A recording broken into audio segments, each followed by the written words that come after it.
कि इस बार किसानों के लिए, युवाओं के लिए, महिलाओं के लिए, पिछड़े वर्ग के लिए कुछ योजनाओं पर चर्चा जरूर लोकसभा के सेशन में होनी थी। कोई दूसरा देश किसी दूसरे देश के बारे में कोई बात टिप्पणी करता है और कोई जांच कराता है, उसका भी अपना कोई मंसूबा हो सकता है। ये सरकार चलाने में अवरोध पैदा नहीं कर रहे हैं, देश की प्रोग्रेस में अवरोध पैदा कर रहे हैं। आज ईद का त्योहार है, तो इस ईद के त्योहार पर मैं आपके माध्यम से सभी को बहुत बहुत बधाई और शुभकामना देता हूं।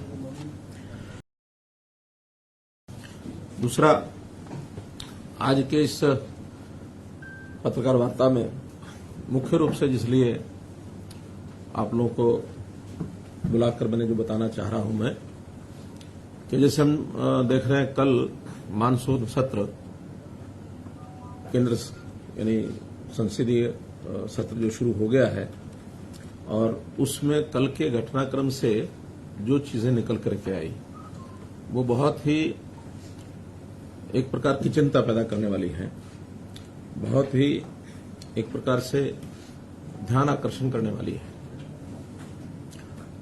इस बार के मानसून सत्र में आखिर संकेत पहले मिलते हैं कि किन किन बातों को लेकर के चीजें आगे बढ़ेंगी। तो ऐसा माना जा रहा है कि इस बार किसानों के लिए, युवाओं के लिए, महिलाओं के लिए, पिछड़े वर्ग के लिए कुछ योजनाओं पर चर्चा जरूर लोकसभा के सेशन में होनी थी, होनी भी है अभी, और उसमें कई प्रकार की बातें उनके अधिकार क्षेत्र को बढ़ाने के लिए आने वाली है, ऐसा जो पहले से इंगित है। लेकिन विरोधी पक्ष कांग्रेस का एक हमेशा एक टारगेट रहा है कि कभी भी देश में कोई अच्छी बात होने की संभावना हो तो उससे पहले कुछ ताकतों के साथ मिल करके उन चीजों को कैसे डिरेल करना है, प्रारंभ में ही उसके ऊपर कोई ना कोई प्रश्न चिन्ह खड़ा कर दिया जाए।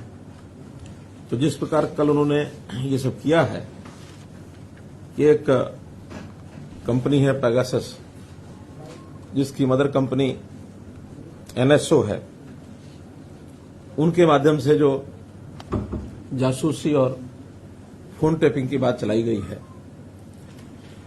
वास्तव में तो कांग्रेस का एक चरित्र रहा है कि जैसे वो खुद हैं ऐसा ही वो सबके ऊपर लांछन लगाने की बातें करते हैं, क्योंकि उनका इतिहास भरा पड़ा है। जब अपने यूपीए के कार्यकाल में ये सब वो करते रहे, न केवल विपक्षी दल के लोगों के साथ, बल्कि उनका तो अपना घर भी इन चीजों से भरा हुआ है कि अपने ही लोगों की फोन टेपिंग, अपने ही लोगों की जासूसी, ये सब वो कराते रहे हैं।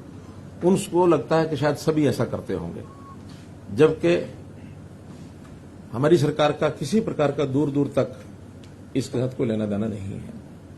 और उनके यहां का इतिहास तो ये है कि आपको ध्यान में होगा, एक बार उस समय के वित्त मंत्री प्रणब मुखर्जी ने, जो उस समय के गृह मंत्री थे पी चिदम्बरम, उनके खिलाफ कितना एक सीरियस, एक खतरनाक पत्र लिखा था कि गृह मंत्री वित्त मंत्री के फोन टेपिंग करा रहे हैं। कैसे चंद्रशेखर की सरकार को दो जासूसों की कहानी बनाकर कैसे गिरा दिया गया। कांग्रेस ने अपना समर्थन वापस ले लिया था। 9,000 लोगों की ऐसी एक लिस्ट है जो यूपीए के समय जिन लोगों की फोन टेपिंग होती रही, 9,000। तो ये इतिहास भरा पड़ा है उनका, क्योंकि उनको किसी पर भरोसा ही नहीं रहता है। लोकतांत्रिक तरीकों से चीजों को चलाने का उनका विश्वास नहीं है। लोकतंत्र की हत्या कैसे की जाती है, ये इमरजेंसी में हमने देखा है। ये भी उसी कांग्रेस के कारनामों की एक उदाहरण है। तो इसलिए जासूसी में उन्होंने अपने जो साथी उनके थे, चाहे वो सीताराम येचुरी वामपंथी नेता हैं, जयललिता हैं, चंद्रबाबू नायडू हैं, ममता बनर्जी हैं, उनके फोन टेपिंग ये उन्होंने कराई। इनकी शिकायतें रही हमेशा। जब न्यूक्लियर डील था उस समय अमर सिंह की फोन टेप कॉल्स ये इन्होंने कराई है। अमर सिंह ने खुलकर कहते हैं कि मेरे फोन कॉल्स को टेप किया जा रहा है। तो ये इनकी संस्कृति रही है, इस संस्कृति से बाहर नहीं निकले हैं। और जब भी कोई इनका टाइमिंग बड़ा सेट होता है, इस टाइमिंग में जब इनको लगता है कि आज हमें और कुछ नहीं मिल रहा, क्योंकि इस समय नरेंद्र मोदी जी का जिस प्रकार का पिछले 7 साल से 8 साल से कार्यकाल जो अब पूरा हो रहा है, इसमें इनको कुछ नहीं मिला है। जनता हित की, राष्ट्रवादी विचारधारा की एक सरकार चल रही है, और इसमें खास करके वो भी जब षड्यंत्र रचते हैं तो विदेशी सहायता लेकर रचते हैं। यानी अब ये अगर हम पेगासस देखें तो एक दिन पहले 18 तारीख को एक स्टोरी ये लीक कराई जाती है द वायर के माध्यम से, और ये द वायर भी ये वामपंथी पत्र है, वामपंथियों का एक इस प्रकार का एक बना हुआ है नक्सस। और उससे पहले कुछ दिन पहले यूरोप के अंदर एमनेस्टी नाम की जो संस्था है वो अपने वेबसाइट के ऊपर इन कहानियों को चलाती है। एमनेस्टी ने वहां से छापा, यहां वायर ने पकड़ लिया और वायर ने उठा करके ये विषय उड़ा दिया कि यहां तो पता नहीं कितने लोगों की सारी फोन टेपिंग हो रही है और उनके मंसूबे जो किए जा रहे हैं। हमको क्या जरूरत है इनके फोन टेपिंग करने की, क्योंकि तो बिना फोन टेपिंग ही जनता में जो बोल देते हैं वही इतना हास्यास्पद होता है कि उसी का जो इनको खामियाजा भुगतना पड़ता है। तो हमको इनके अंदर की बातें ज्यादा निकालने की जरूरत होती नहीं है, ये बहुत कुछ वैसे ही बोल जाते हैं। और इस सारी स्टोरी की सत्यता तो, ऑथेंटिसिटी तो हम इस बात से दान कर सकते हैं, ये एमनेस्टी संस्था ये इंटरनेशनल है, तो इंटरनेशनल संस्था की अपने जो उनके जिसको कहना चाहिए उनकी अपनी विश्वसनीयता, उसके ऊपर प्रश्न चिन्ह है। एमनेस्टी जब ये भारत में आकर के काम करने लगी तो इनसे पूछा गया कि आप ये सब काम करते हैं, आपने सोर्स ऑफ फंडिंग ये बताओ। तो इन्होंने सोर्स ऑफ फंडिंग बताने के बजाय ये कह करके कि भारत में काम करना बड़ा मुश्किल है, यहां से बिस्तर बोरी लग जाओ, और ये एमनेस्टी बिस्तर बोरियां बांध के चली गई। तो जो संस्था अपने सोर्स ऑफ फंडिंग नहीं बता सकती, उसकी कहानी के ऊपर विश्वास कैसे किया जा सकता है? इसका मतलब कहीं ना कहीं इनके सबके तार ऐसी संस्थाओं से जुड़े हैं जो भारत देश की इमेज को खराब करना चाहते हैं। कांग्रेस के ऊपर मेरा सीधा आरोप है, कोई ऐसी बात हमारे खिलाफ कहें, नरेंद्र मोदी जी के खिलाफ कहें या केंद्र सरकार के खिलाफ कहें, जिसका कम से कम देश की जो हमारी संप्रभुता है, देश का जो हमारा मान सम्मान है, उसका तो ध्यान रखें। कोई अपने देश के अंदर की कोई बातें कह करके अगर कोई आलोचना होती है तो हम सहन भी करते हैं, कोई दिक्कत नहीं है। लेकिन जिन बातों को लेकर के हमारे देश की इमेज विदेशों में घटती है, ऐसी चीजों से इनको सावधान रहना चाहिए। इस प्रकार के खेल ना खेलें, वरना देश का अहित होगा, हमारे बारे में विश्वसनीयता ये घटेगी। आज देश दुनिया में किसी एक लेवल पर पहुंचा है, वो मोदी जी की नीतियों के कारण से, एनडीए की नीतियों के कारण से हम लोग कहीं पहुंचे हैं। लेकिन उसको धरातल पर न उतरने देने के लिए, उसको बदनाम करने के लिए जिस प्रकार की कहानियां ये बनाते हैं, तो इन कहानियों को जैसा ये कर रहे हैं इसकी मैं निंदा करता हूं। और कुल मिलाकर के देश की जनता इन बातों को ध्यान रखेगी कि ऐसे किसी विदेशी संस्था के साथ कांग्रेस जो षड्यंत्र करके जिस प्रकार का ये फोन टेपिंग कंट्रोवर्सी को इन्होंने उछाला है, ये सिस्टमेटिक तरीके से भारत की प्रतिष्ठा को चोट पहुंचाने का ये काम है। इसकी निंदा हम सब करते हैं। इतनी ही बात आज की इस प्रेस कॉन्फ्रेंस में मुझे आपके सामने रखनी थी। ये आधिकारिक बयान है। जब से कल ये सारा लोकसभा विषय उठा है, मैं इसके ऊपर 10 घंटे लगातार मैंने लगाए हैं। मेरी जानकारियां ऑथेंटिक जानकारियां हैं, ये सरकार की एजेंसियों के माध्यम से भी जानकारियां हैं, ये वेबसाइट के माध्यम से भी जानकारियां हैं, ये मीडिया के माध्यम से भी जानकारियां हैं। सभी सोर्सेज से जानकारियों के आधार पर मैं कह रहा हूं, क्योंकि जब एमनेस्टी इंटरनेशनल भारत में आया, उनसे भारत सरकार ने पूछा कि आपके सोर्स ऑफ फंडिंग क्या है। उन्होंने बताया नहीं, बल्कि अपना बिस्तर बोरी लाद करके चले गए। ये तो फैक्ट है। इस फैक्ट के अंदर मुझे कोई अनुमान नहीं लगाना है। कांग्रेस का जो इतिहास है पिछला, वो सारा फैक्ट है। चंद्रशेखर सरकार गिरी कि नहीं गिरी? 2 जासूसों के जासूसी के कारण से गिरी ना। हरियाणा पुलिस के जासूसों के ऊपर ये ब्लेम लगाया गया, क्योंकि कांग्रेस को समर्थन वापस लेना था। आखिर प्राइम मिनिस्टर के घर के बाहर 2 सीआईडी वाले मिल जाएंगे तो इसे सरकार गिरती है क्या? सीआईडी वालों के अपने काम है, करते हैं। अब मेरे बगल में सीआईडी चीफ बैठे हैं, तो इसका क्या मैं क्या कहूं कि भी ये सब सीआईडी करने आए हैं यहां? इनको आपके आप साथ में लेकर कोई मकसद तो है? मकसद तो यह है कि इनकी जानकारियां बहुत ज्यादा हैं। इनकी जानकारियां, सीआईडी का काम होता है जानकारियां रखना, और जानकारियां मैंने इनसे भी ली हैं। ये भी पहले आईबी में थे। यही मैं जानना चाहता जी। नहीं, उसमें मुझे आपत्ति नहीं है बताने में। जो फैक्ट्स हैं वो फैक्ट्स हैं, और ये सारी जानकारियां हम सामान्य व्यक्तियों की बजाय जो प्रोफेशनल इंस्टीट्यूशंस हैं वो ज्यादा जानकारी रखते हैं, हमसे ज्यादा रखते हैं। इनका काम है ये। देखिए ये जो एजेंसियां होती हैं जो इस प्रकार के खुफिया तंत्र के सॉफ्टवेयर बनाती हैं, उन्होंने एक सॉफ्टवेयर बनाया हुआ है। वो सॉफ्टवेयर दुनिया को बेचते हैं।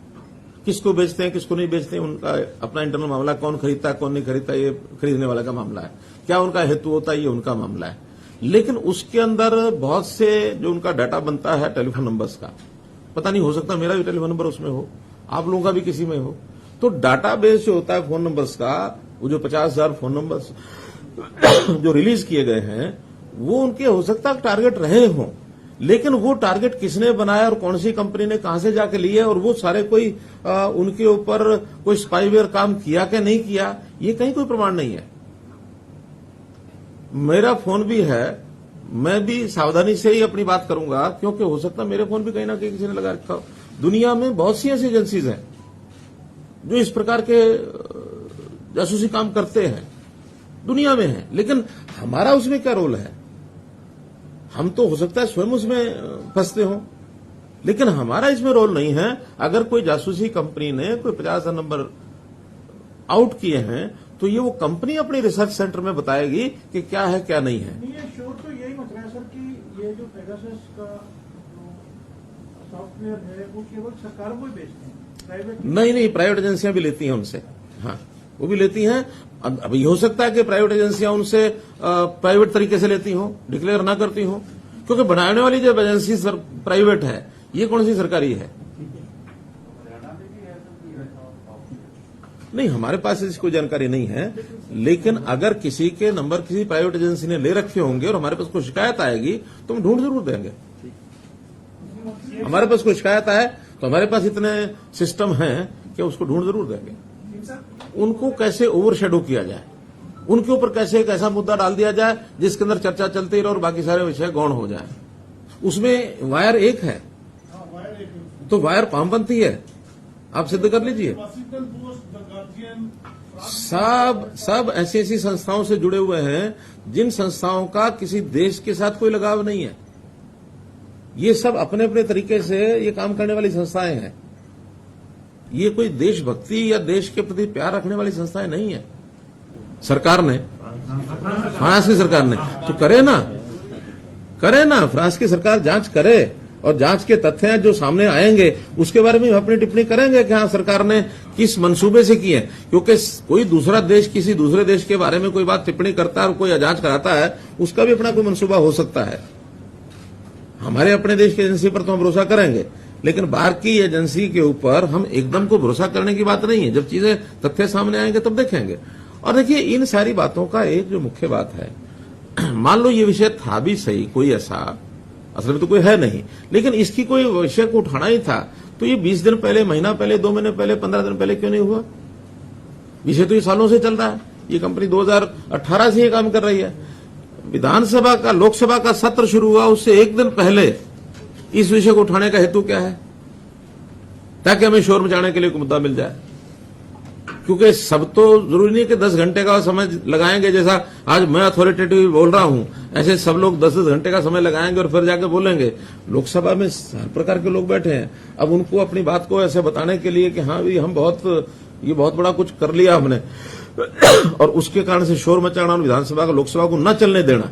क्योंकि पहले भी कई किस्से ऐसे आए हैं, जब किसी मुद्दे को पकड़ते हैं लोकसभा को कितने दिन अवरोध डालना, ये जो अवरोधक है ये वास्तव में देश की प्रगति में अवरोध पैदा करते हैं। ये सरकार चलाने में अवरोध पैदा नहीं कर रहे हैं, देश की प्रोग्रेस में अवरोध पैदा कर रहे हैं। नहीं तो करेगी तो उनको जवाब मिलेगा। लोकतंत्र तरीके में प्रदर्शन करें, प्रदर्शन करना अधिकार है सबका, लेकिन प्रदर्शन करने में जो कहेंगे उसका जवाब तो हम देंगे ही। लोगों को लोक जागरण तो तभी होता है जो लोगों में ये सारी बातें जाएंगी।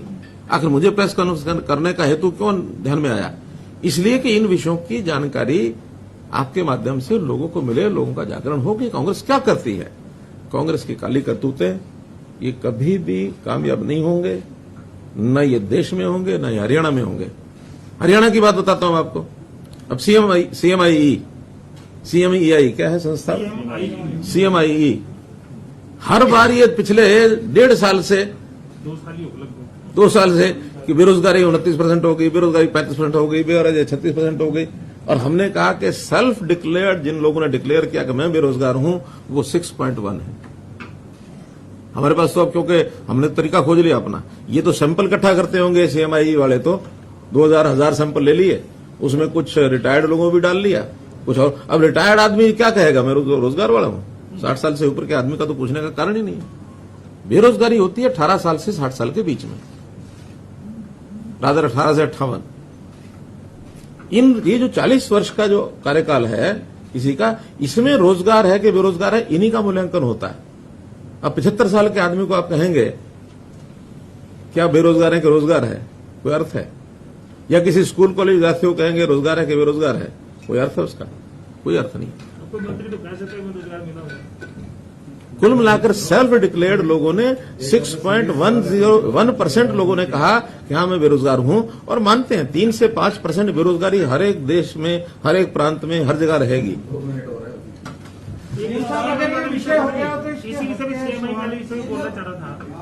मैं बहुत जल्दी फिर मिलने वाला हूं साहब, फिर करेंगे।